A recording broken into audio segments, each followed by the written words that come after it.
بنرحب بكل شخص موجود، ايضا بنرحب بالاسيس ماجد هو يكون متكلمنا في هذا المساء. بنرحب هيدي شنوده، نشكر ربي من اجلها. بقى يمكن 6 سنين ما اجت الاردن هون، ومش جاي لحالها، لا جايه مع حفيد الاخ شنوده ادم.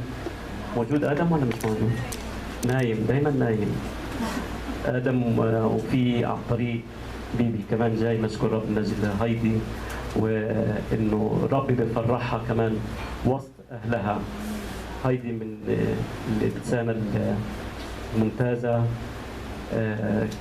انا كان كثير بيعجبني فيها صوتها وهي صغيره، وكنت بتنبأ على ليديا انه تكون زي هيدي في الترانيم وهيك. ممكن نطلب منها ترنيمه الاسبوع القادم، بلاش دلوقتي ما نزنقهاش. الاسبوع القادم نسمع منها ترنيمه. بس بعض الاعلانات في حد ثاني لاول مره، لا كل موجود. احنا اليوم ابتدينا وخري. هو وين يوسف؟ انا بلوم يوسف مش انتم، انا بلوم يوسف قدامكم كلكم. لكن احنا بدنا بنعمة رب الاجتماع يبلش الساعه 7 6:30. بدنا نعمل كل شيء نيجي هون، حتى لو فرد واحد اجى. بدنا نبتدي الاجتماع الساعه 7 عشان ما ناخذش من القياده، لانه هذا اخذنا منه اليوم، احنا اخذنا منه. فعشان احنا كمان نكون نلتزم بالوقت. عارفين بشبه القياده. انا قاعد عمال اقول يا رب اديني كلمه بس يكون الناس تقبل الكلام دوت. زي اللي بيقود، خلينا اصغر شيء، السياره او بيقود طياره او بيقود قطار.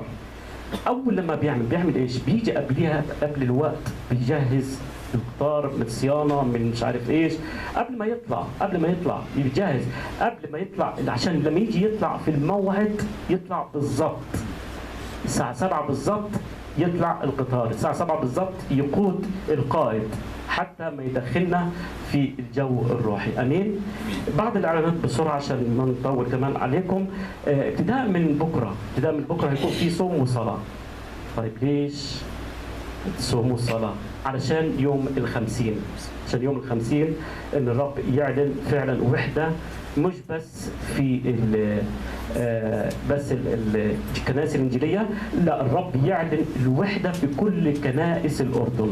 زي ما صار في مصر دلوقتي يصير كمان في الاردن. الرب يعطينا فعلا ايام مباركه في اليوم الروحي دوت. هيكون موافق يوم 23 على فكره. إذا حابب إنك أنت تاخذ طلبات الصلاة موجودة هون، ممكن تكتب بعض طلبات الصلاة حتى ما نصلي وأثناء الصوم والصلاة. أمين. يوم الاجتماعات السيدات واجتماع مدارس الأحد، يا أمهات عشان تعرفوا الإعلان دوت. اجتماع مدارس الأحد واجتماع السيدات واجتماع الشبيبة الناشئة موقوف حتى ليوم الأيام الامتحانات. والقادة هيعلنوا ليكم على المواعيد امتى هيبتدوا بالضبط في مدارس الأحد وفي الشبيبة الناشئة وفي الاجتماع السيدات. هيعلنوا ليكم بالتليفونات أو بالرسائل. يوم الخميس اجتماع الصلاة الساعة 7. ما ننسى اجتماع الاجتماع هذا كثير كثير مهم. يوم الخميس احنا في كل أول شهر بنسهر سهرة روحية لغاية الساعة 1 لغاية الساعة 2. لكن المرة دي مش هنعمله، هنأجله للشهر الجاي. ليش؟ برضه علشان الامتحانات. انه نخلي اولادنا يمتحنوا. انا بعرف ان في ناس بتقول نشكر رب انه ما فيش الشهر دوت، لكن خلينا اقول لكم انه خلينا عشان الكنيسه يعني ما تلام على اطفالهم، ما تلام بيقولوا هيو بيعملوا بيهيصوا مش عارف ايش، مش قادرين ندرس. لكن اكثر ناس يمكن ام شادي اللي هي ام تامر هي اللي بتأذن انه فوق.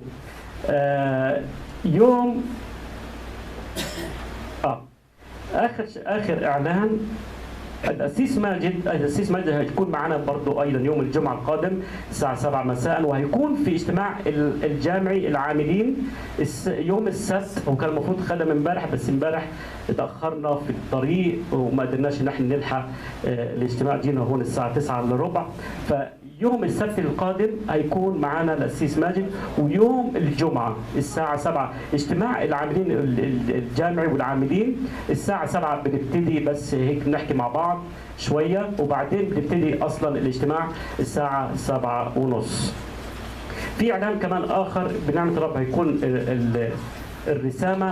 رسامتي هتكون يوم 14/6 وهي لغايه دلوقتي مش عارفين وين نعمله بأنهي كنيسه، لكن الايام القادمه هنعلن عنه، لانه شايفين الكنيسه صغيره، لكن اليوم هنقعد مع اللجنه وهنحكي في الامر دوا، وبحيث نشوف الكنيسه اللي تسيع الرسامه. أنا لما قعدت اسجل الاسماء اللي بدات تتكتب مسجل حوالي 50 اسم بدونكم انتم، فيعني هنشوف كيف، وهنحكي من الاسابيع القادمه على الرسامه وين بالضبط هتكون في انهي كنيسه. امين؟